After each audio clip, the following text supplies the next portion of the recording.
Bismillah. Assalamualaikum warahmatullahi wabarakatuh. Waalaikumsalam warahmatullahi wabarakatuh. Alhamdulillah wa kafa wa salatu wa salamu ala Rasul Mustafa wa ala alihi wa sahbihi wa wala. Asyhadu an la ilaha illallah wahdahu la syarika lah wa asyhadu anna Muhammadan abduhu wa rasuluhu la nabiyya ba'da. Allahumma shalli ala sayyidina Muhammad wa ala alihi wa man tabi'ahum bi ihsan ila yaumiddin, amma ba'd. Fa ya ayyuhal hadirun ittaqullaha haqqa tuqatih wa la tamutunna illa wa antum muslimun. Jamaah rahimakumullah, alhamdulillah, bersyukur kita kepada Allah Subhanahu wa taala. Allah telah memudahkan kita untuk dapat beribadah kepada-Nya. Kalau bukan karena pertolongan Allah, tentu kita tidak akan mampu untuk hadir di rumahnya, menunaikan kewajiban sebagai orang Islam, sholat maghrib yang alhamdulillah bisa kita lakukan berjamaah. Dan ini merupakan rezeki dari Allah Subhanahu wa taala, karunia, nikmat dari Allah. Kalau kita bicara nikmat itu, sebagian ulama membaginya hanya dua kelompok saja. Nikmat ukhrawi, nikmat untuk kebaikan akhirat kita, dan bisa beribadah kepada Allah. Itu merupakan contoh dari nikmat ukhrawi yang tidak semua orang mendapatkannya. Rumah kita ada walaupun mungkin beda ukuran, kendaraan kita punya walaupun mungkin beda mereknya, tapi tidak semua orang diberikan nikmat ukhrawi, bisa sholat maghrib berjamaah. Gak banyak yang Allah berikan kenikmatan itu. Maka sudah sepantasnya kita bersyukur kepada Allah. Kalau nikmat duniawi semua Allah kasih, hanya beda banyak dan sedikitnya. Orang kafir terkadang jauh lebih banyak dibanding kita. Maka jamaah rahimakumullah, bersyukur Allah memberikan nikmat bisa beribadah kepada-Nya, bagian dari nikmat untuk kebaikan akhirat kita. Kemudian salawat dan salam semoga senantiasa tercurahkan kepada teladan terbaik kita, Nabi Muhammad sallallahu alaihi wasallam, kepada keluarganya, sahabatnya, dan pengikutnya dari awal hingga akhir zaman. Allahumma amin.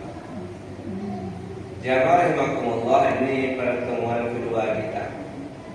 Pertemuan perdana kita membahas tentang keutamaan berakhlak mulia. Ada beberapa poin yang kita sampaikan dan sudah kita pahami insyaallah. Maka kita terus-menerus berusaha memperbaiki akhlak kita. Sempurnanya iman kita bukan karena sholat tahajud kita. Sempurnanya iman kita bukan dari banyaknya bacaan Quran kita. Sempurnanya iman kita bukan karena puasa-puasa sunnah yang kita jalani. Akmalul mu'minin imanan ahsanuhum khuluqa. Sabda Rasulullah, mukmin yang paling sempurna imannya, yang paling baik akhlaknya. Sudah kita bahas salah satu poin. Nah, jamaah rahimakumullah, malam ini kita akan mengkaji tentang kejahatan kepada manusia.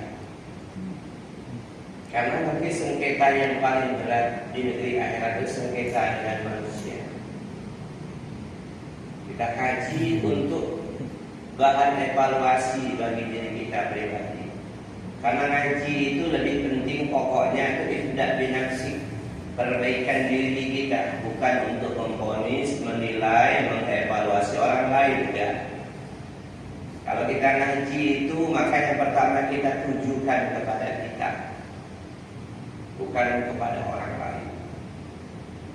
Kemudian ilmu itu tentu kita ajarkan kepada istri dan anak-anak kita, karena mereka tanggung jawab kita. Jamaah rahimakumullah, kita akan bicara tentang kezaliman. Judulnya kezaliman. Kenapa jamaah rahimakumullah? Karena Allah Subhanahu wa taala jelas menyampaikan kepada Rasulullah, ya ibadi inni haramtu zulma ala nafsi wa ja'altuhu bainakum muharrama fala tazalamu. Wahai hamba-hambaku, sesungguhnya aku haramkan kalian berbuat zalim kepadaku, kata Allah.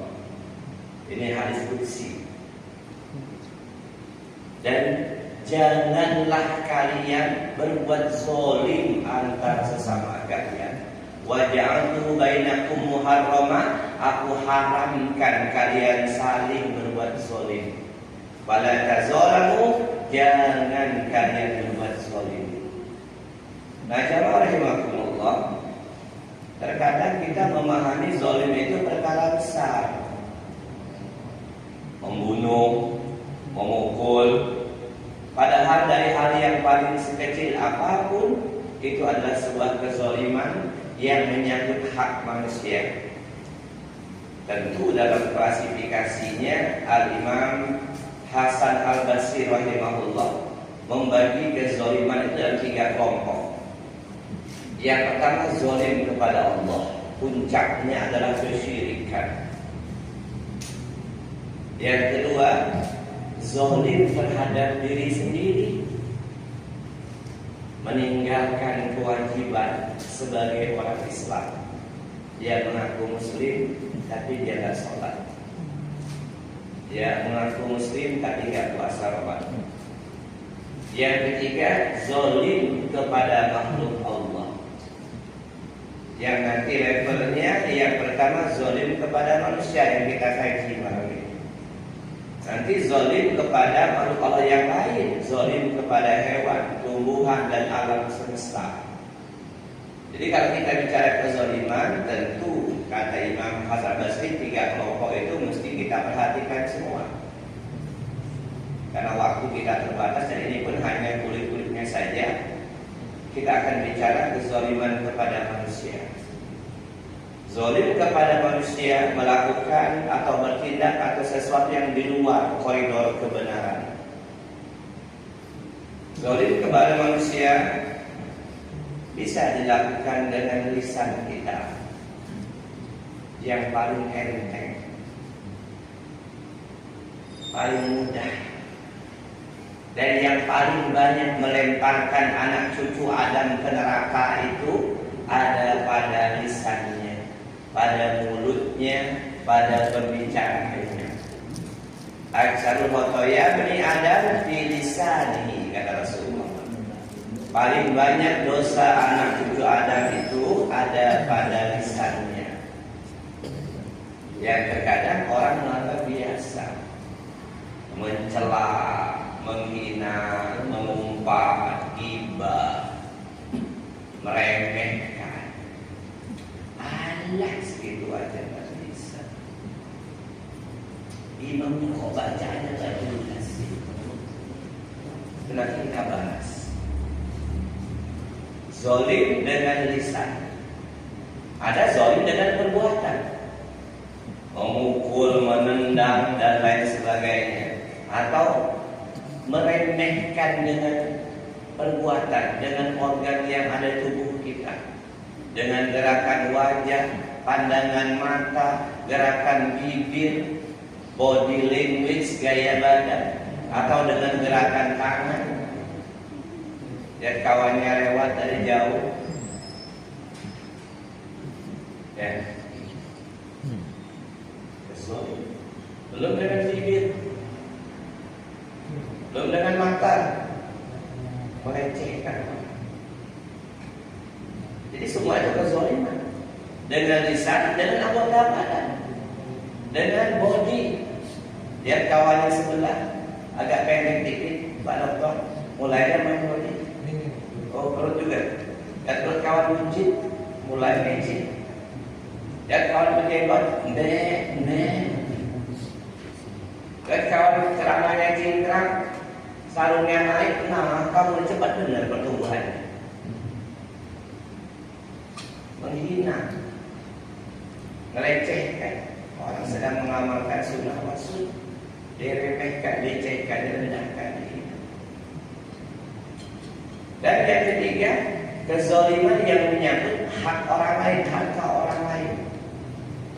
mengambil hak orang lain, curang, nipu, maling, membohongi, tidak membayar utang, kezaliman kepada manusia. Jazakumullah. Jadi kalau kita bicara kezaliman kepada manusia, alangkah banyak jenisnya yang terkadang kalau kita tidak belajar, kita anggap biasa, bukan kezaliman. Ketika pandangan mata kita meremehkan orang lain, kita anggap standar saja, normal-normal saja. Padahal kita telah berbuat zalim dengan lirikan mata kita yang merendahkan, dengan gerakan bibir kita. Bisa mengenai siapa saja, bukan hanya orang awam, tapi ahli ibadah juga bisa.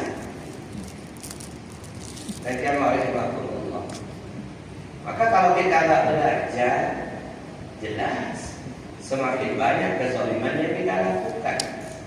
Sehingga belajar agama ini, kata Imam As-Syafi'i rahimahullah, adalah amal yang paling mulia, yang paling agung di sisi Allah setelah amalan wajib. Kata beliau, tidak ada amal yang paling mulia, yang paling agung di sisi Allah setelah amal wajib, sholat fardu, puasa Ramadan, bayar zakat, haji jika mampu, kecuali menuntut ilmu, belajar agama. Dan Rasul memang memberikan batas, memberikan tanda kepada kita. Kalau seseorang itu dikehendaki oleh Allah jadi hamba yang baik, bukan Allah kasih harta yang banyak, bukan itu tandanya.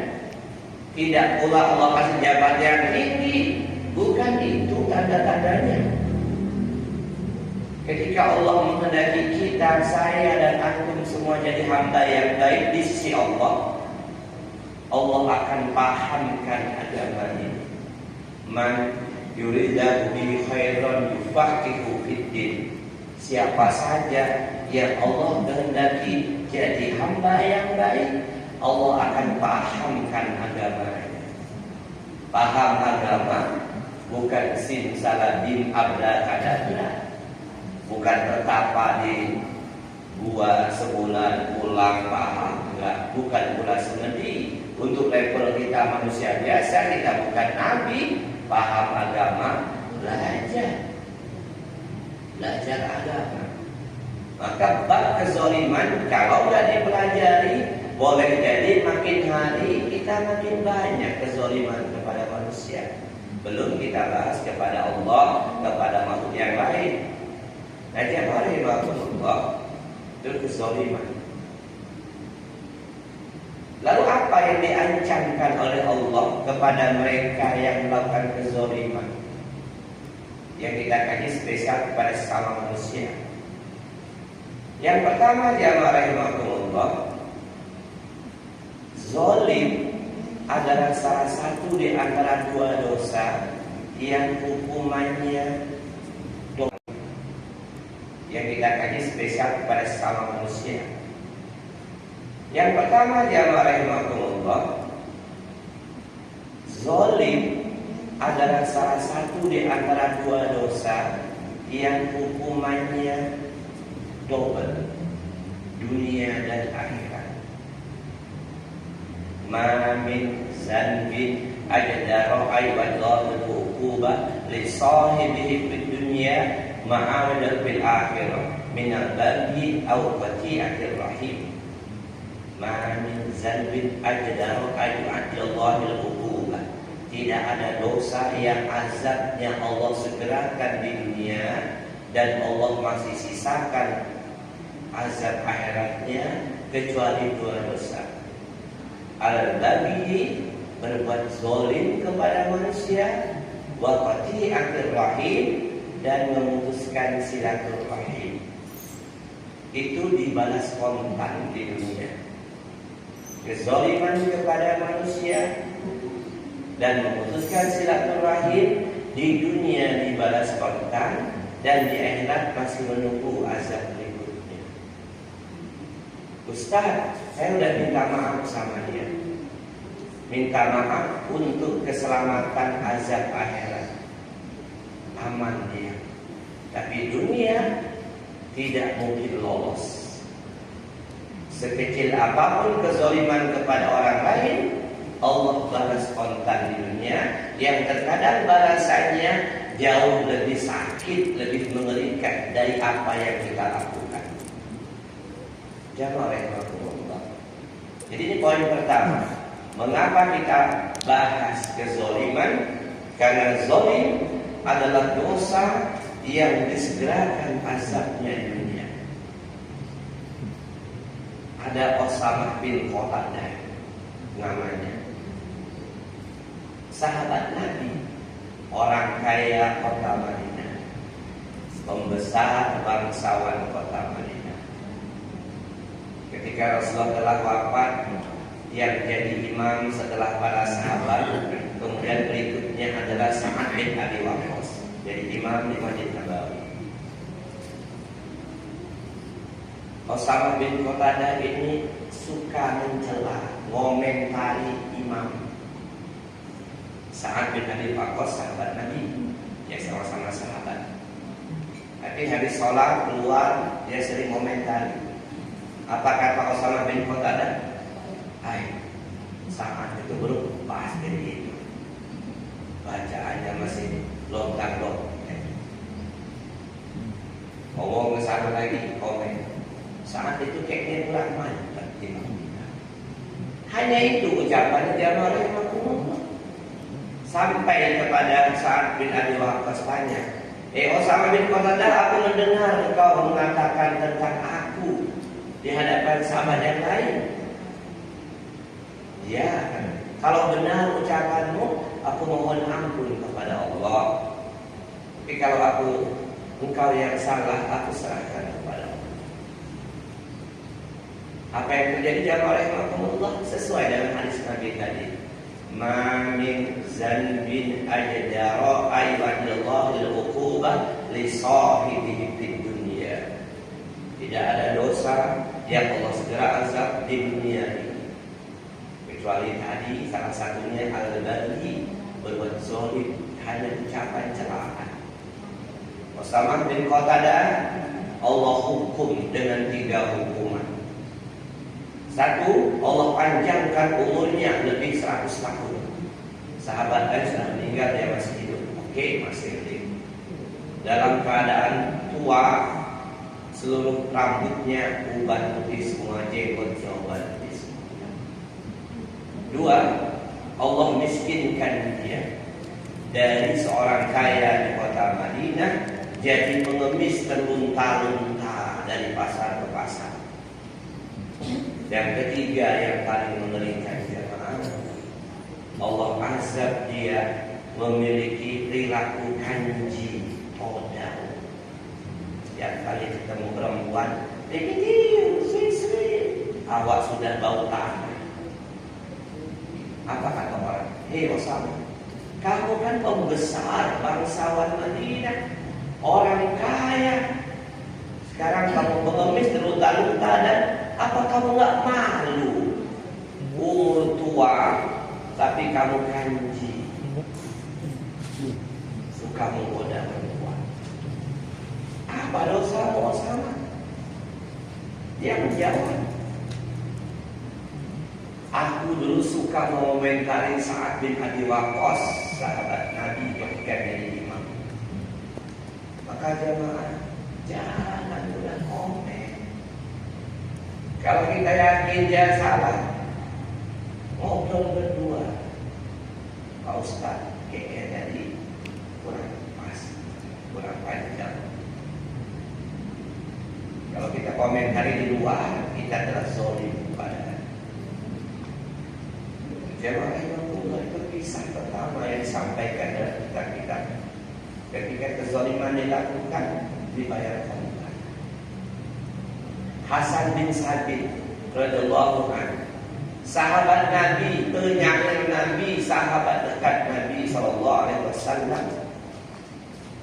Bukan orang jauh, dia penyair andalan Nabi yang selalu membalas syair-syair dari orang kafir yang suka mencela Nabi. Dia menjawabnya. Dia bikin syair-syair membela Rasulullah SAW. Tapi manusia tidak ada yang sempurna. Al-insanu ma'al khata' wa nisyan, tempatnya salah dan lupa. Dia sering. Dia ikut menyebarkan hadisul ifki, berita bohong, hoak tentang Aisyah radhiyallahu anha. Dia ikut. Orang menyebarkan, dia terpleset, menyebarkan juga bahwa Aisyah telah buat keji. Sampai 40 hari kurang lebih Nabi dengan Aisyah nggak ngobrol. Berita sudah heboh di kota Madinah bahwa Aisyah radhiyallahu anha telah buat keji pada seorang laki-laki. Sampai turun ayat menjelaskan. Allah turunkan khusus ayat itu. Ini Pak Dokter hafal, saya hafal. Membebaskan Aisyah dari tuduhan orang-orang. Hasan bin Sabit sudah taubat kepada Allah, menghadap Rasulullah SAW. Ya Rasulullah, aku salah, aku keliru, aku telah ikut menyebarkan. Bukan dia gosip pertama, hanya menyebarkan berita. Kayak kita lah, berita nggak jelas di WA kita sebar. Ini kan banyak nih orang-orang alim di Lampung Utara, Kota Bumi, para kiai juga saja. Dengan gampangnya nge-share berita-berita yang tidak jelas sumbernya, yang itu menyangkut aib orang lain, menyangkut aib para pemimpin, aib ustaz, aib orang-orang hebat, disebarkan, dia merasa bangga, akulah yang masih tahu kalian. Oh, hati-hati jamaah. Hasan bin Sabit, sahabat Nabi, sudah minta maaf kepada Rasulullah, sudah minta maaf kepada Aisyah. Sudah diterima, ya, tidak ada manusia sempurna. Aku terima permohonan maafku. Tapi menjelang kematiannya jamaah, Allah butakan kedua mata. Ditanya oleh orang-orang, Hasan, kenapa kamu buta? Aku dulu bikin dosa kepada Aisyah. Aku ikut menyebarkan berita tentang dia. Radhiyallahu anha. Jadi nggak main-main jamaah. Ketika menyangkut kehormatan manusia, maka dibalas korban di dunia. Kullu dzunubi yuakhirallahu masa'a ila yaumil qiyamah. Setiap macam dosa itu Allah akan tunda azabnya nanti pada hari kiamat. Illa al-baghi wa uququl walidain aw qati'atir rahim. Yu'ajjilu li sahibihi fid dunya qabla al-maut. Kecuali zalim kepada manusia, durhaka kepada orang tua, memutuskan silaturahim. Durhaka kepada orang tua termasuk poin ketiga, ya, ikut di situ. Karena durhaka kepada orang tua berarti memutuskan silaturahim, karena rahim terdekat adalah orang tua kita, ibu dan bapak kita. Yu'adil sahibihi fid dunya qabla al-maut. Allah azab dia di dunia sebelum tiba hari kematian. Jadi jamaah rahimakumullah, ketika kita zalim kepada orang, baik jamaah rahimakumullah. Yang ketiga, apa ancaman ketika kezaliman kita lakukan kepada orang lain dan kita tidak sempat minta maaf, atau kita merasa enggak melakukan kezaliman, kita merasa biasa-biasa saja, padahal orang jelas tersinggung, sakit hati karena sikap, ucap dan perbuatan kita. Maka yang ketiga yang diancamkan oleh Allah Subhanahu wa taala dan Rasulnya Muhammad SAW, kita akan bangkrut di akhirat. Atadruna manal muflis? Nabi tanya, wahai sahabat, tahukah kalian orang-orang yang bangkrut? Sahabat kayak kita mikir dunia. Kata sahabat, qalu al-muflisu fina man la dirham wa la mata'. Ya Rasulullah, orang yang bangkrut di antara kami orang yang enggak punya dinar, enggak punya harta. Orang miskin, orang yang gagal bisnisnya. Kata Nabi, bukan itu yang dimaksud kebangkrutan pada hari kiamat. Innal muflisa min ummati ya'ti yaumal qiyamah bi sholatin wa siyamin wa zakatin. Sesungguhnya orang yang bangkrut di antara umatku nanti pada hari kiamat adalah orang yang mati menuju kepada Allah Subhanahu wa taala membawa pahala salatnya banyak, puasanya banyak, zakatnya banyak.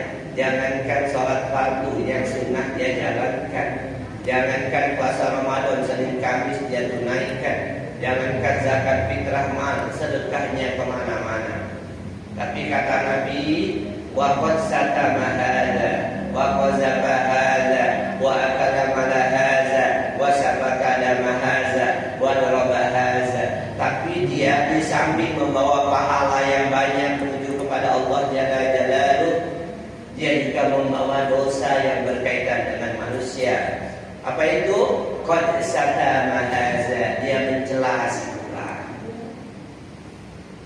menghina, meremehkan orang lain.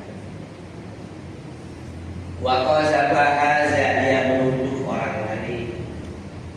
Wa akala mala hadza, dia makan harta orang lain. Wa sabaka dama hadza, dia menumpahkan darah orang lain.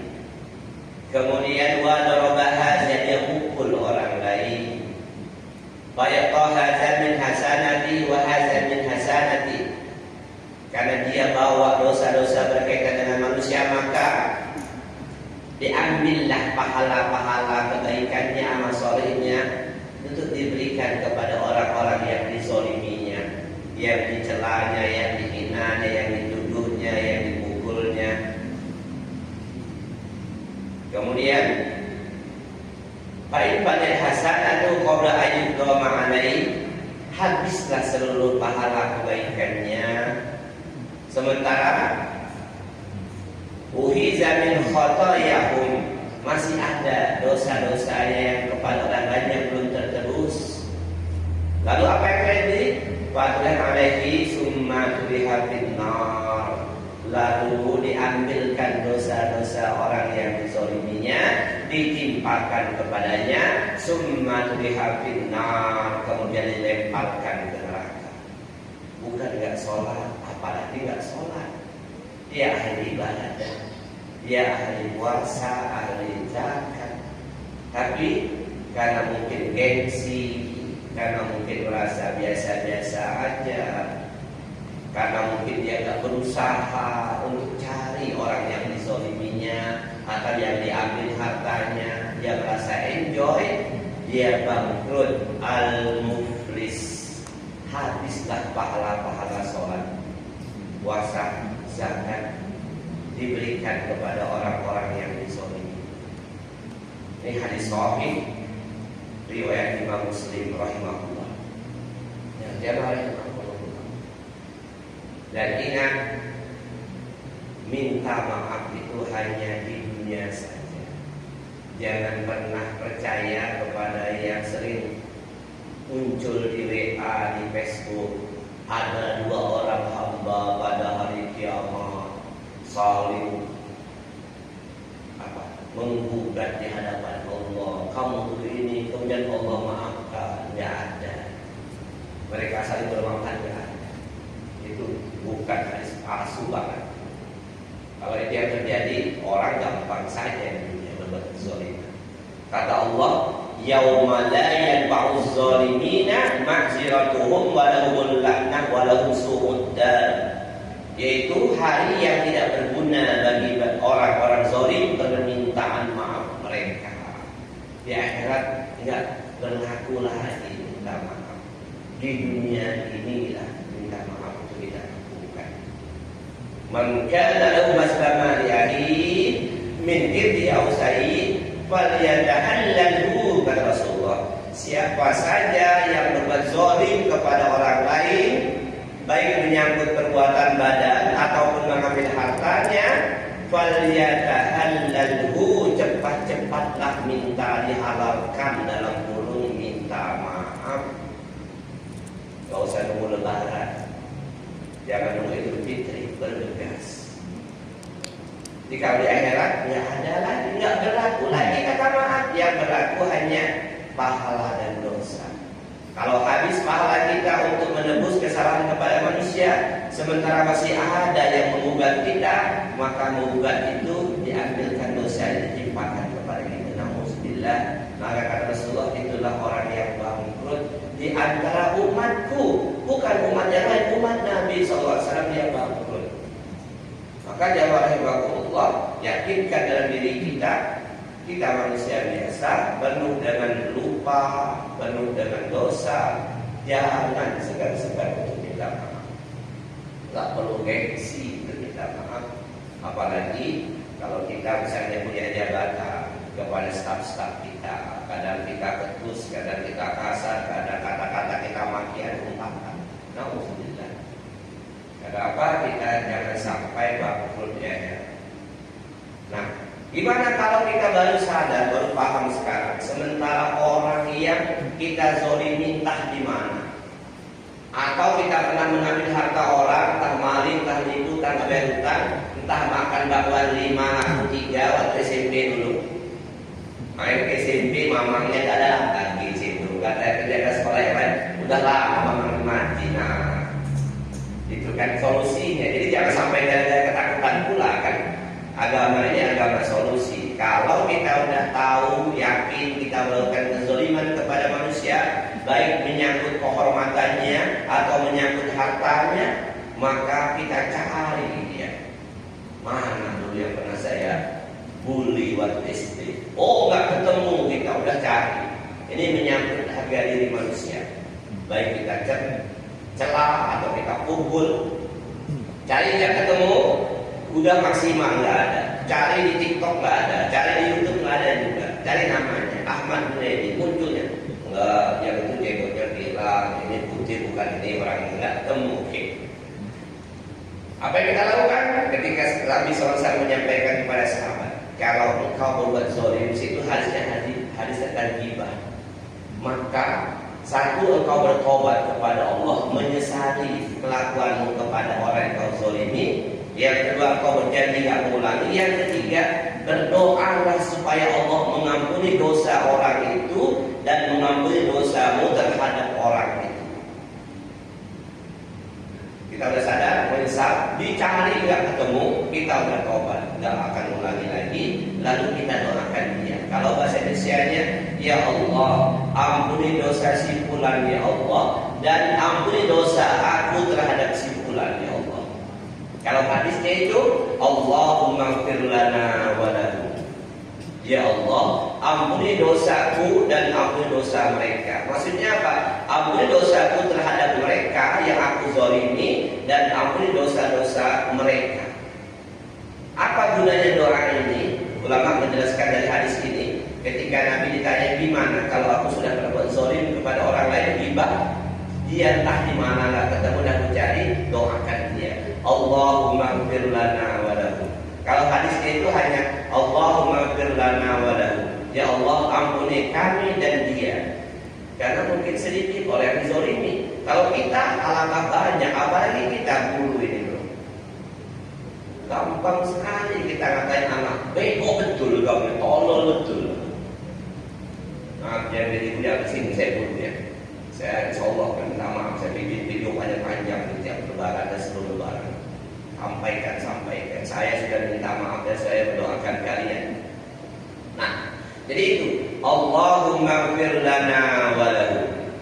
Ya Allah, ampuni kami, ampuni saya dan ampuni mereka. Ampuni dosa saya terhadap mereka dan ampuni dosa-dosa mereka. Itu maknanya.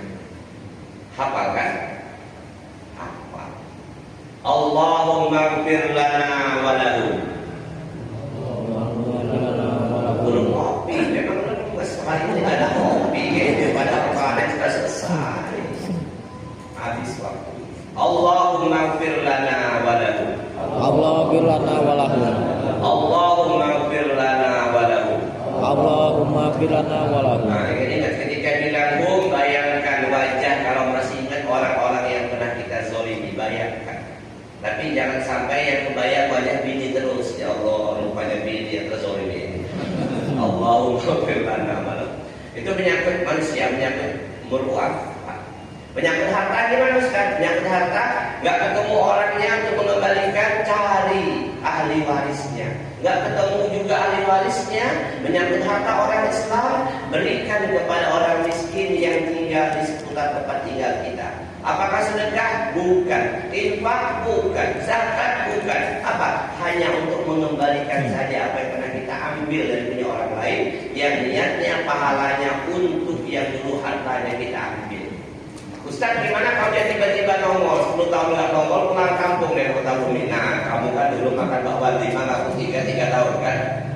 Tanya sama dia, aku sudah bayarkan duitmu itu kepada orang miskin, sudah hitung total. Kata dia, aku nggak mau tahu, pokoknya kembalikan. Bayar, pahala itu kembali kita. Tapi jangan dimintain lagi, tolong kemarin yang aku kasih kembali dulu, orangnya udah pulang ini. Ya, ini teman betul gitu. Lalu gimana kalau harta orang kafir?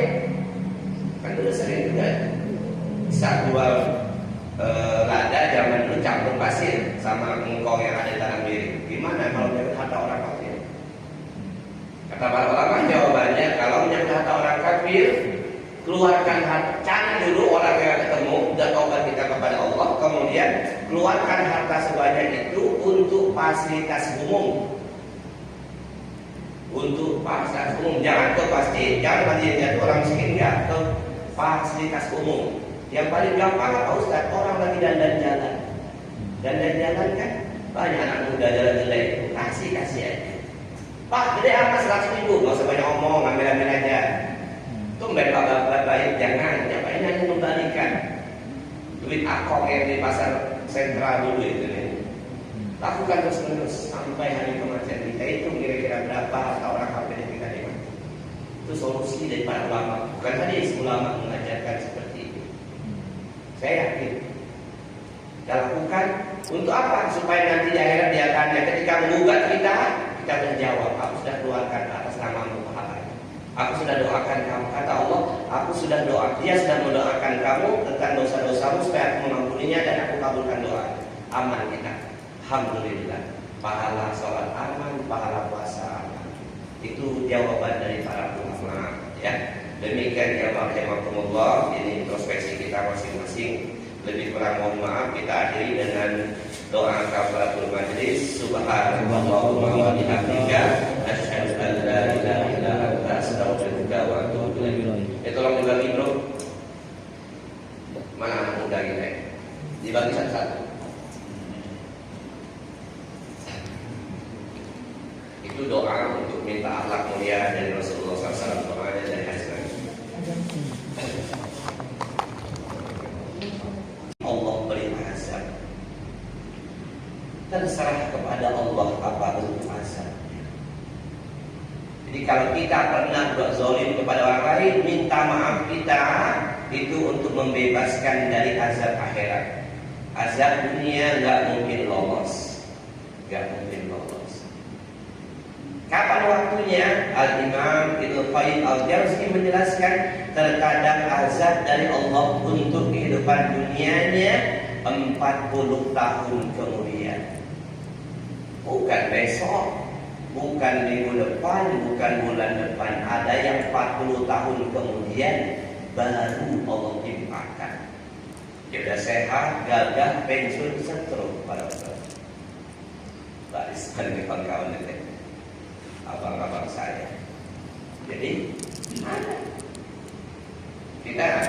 Kita sudah lama hidup di muka bumi dengan bangga.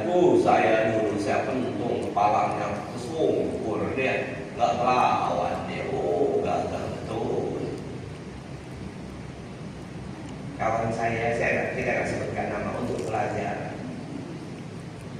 Saya hadap dia di sungai. Saya hantam dengan kayu kopi dari muka, saya kabur dari provinsi itu pindah ke provinsi Lampung, tes pegawai terima. Saya bilang cari informasinya masih hidup nggak, yang hantam, minta maaf untuk keselamatan. Nggak mau saya nasihatkan. Apa yang terjadi? Sudah bertahun-tahun terletak dan berdaya. Wallahu a'lam. Apakah itu penyebab yang lain? Tapi jelas kita harus meyakini setiap kezaliman kepada manusia sekecil apapun dibayar tunai dunia qoblal maut, sebelum tiba hari kematian kita. bukan harus dilakukan di Mekah Madinah. Dulu orang tuanya Manu takut naik haji. Kenapa nggak berhaji Pak? Boy, saya dulu ngebukin orang di kampung, saya takut nanti di Mekah digebukin juga. Dulu nggak nunggu di Mekah, nggak nunggu di Mekah. Di mana pun kezaliman kita lakukan, apalagi di Mekah. Baru pulang haji, mengundang kami makan-makan habis subuh, sholat subuh di rumah. Yuk kita makan kurma oleh-oleh dengan bangga cerita. Ji, saya ninju orang kulit hitam terduduk di depan kamu. Astagfirullah. Kenapa saya gitu? Dia dorong-dorong saya hampir terjengkang. Namanya taubat. Nggak mungkin nggak dorong-dorongan bro. Ya, ada apa tawa kita santai? Mana ada? Apalagi musim haji, nggak musim haji sekarang kan? Saya bilang orang kan ngertinya Pak. Nggak ngelawan dia. Saya bilang taubat kan? Udah tua juga saya boleh. Taubat. Kalau perlu cari informasi minta maaf. Oh nggak bisa lah. Pensiun jadi pejabat ya, tapi kali kabupaten kita udah tarik pulang ke Lampung Utara, pejabat setahun pensiun stroke sampai pada hari kematian.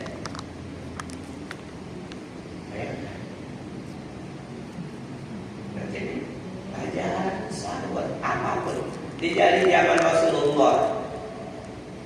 Siapa tuh presiden Israel yang membunuh orang-orang Palestina? Allah azab berapa bulan dia mati nggak hidup nggak di rumah sakit. Kita baca kan ya. Gimana dengan pemimpin Turki Kemal Atatürk? Kalau kita baca sejarah kehidupan menjelang kematiannya bertahun-tahun Allah azabnya. Karena zolim, apalagi zolim menyangkut orang banyak. Zolim pribadi aja seperti itu. Kan jangan sampai kita sekecil apapun menzolimi orang lain. Jangan dianggap sepele walaupun hanya dengan pandangan mata meremehkan, cibiran bibir, gaya badan kita. Kadang kan gampang sekali seseorang melakukan kezoliman kepada orang lain dengan kelingan matanya merendahkan. Apalagi kalau dibaliknya ada ucapan, gitu aja. Oh, jangan Allah. Yang kedua, ancaman kepada pelaku kezoliman adalah kegelapan, kesengsaraan, kesedihan yang berlapis-lapis, bertubi-tubi, bergulung-gulung. Bahasa memang begitu kata Allah. Ittaquz zulma fa inna zulumatu yaumal qiyamah. Takutlah kalian berbuat zalim karena kezaliman itu kegelapan yang berlapis-lapis pada hari kiamat. Hari kiamat kita kapan? Ketika tiba hari kematian, itulah kiamat kita. Kita mati, kita telah sampai pada kiamat sugro, kiamat kecil kita. Orang yang melakukan kezaliman kepada manusia pada hari kematiannya saja sudah dalam kengerian kegelapan yang luar biasa, berlapis-lapis sampai nanti ke negeri akhiratnya. Maka Rasulullah berpesan, jauhilah kezaliman, karena kezaliman itu sesuatu yang mengerikan, bergulung-gulung dalam kengerian, kedahsyatan, kepedihan. Nauzubillah. Ini hadis sahih Imam Bukhari dan Muslim ya. Nah, yang rahimakumullah Al-Busairi, Al-Imam Al-Busairi dalam kitab At-Tahbir, di antara yang mensyarahkan hadis tentang kezaliman itu adalah kezaliman yang dilakukan adalah kegelapan yang bertimpah-timpah. Mulai dari hari kematian kita, tadi dunia sudah jelas, ini sudah bicara pada hari kematian. Allah sengsarakan dia dalam sakratul mautnya. Gak mati-mati. Ibu-ibu ketawa di belakang, malah ketawa, orang tahu malah senyum dan baik. Gak siap ini. Apa yang Allah timpakan kepadanya? Al-Imam Al-Busairi dan Al-Takbir, kezaliman kepada manusia yang nilainya satu dari nama mata uang di Timur Tengah sana. Satu dari itu setengah dirham. Dirham itu mata uang perak. Kalau hitung-hitungannya beda. Ada yang mengatakan satu dari itu 25.000 rupiah. Kita kadang mengatakan 8.000 rupiah.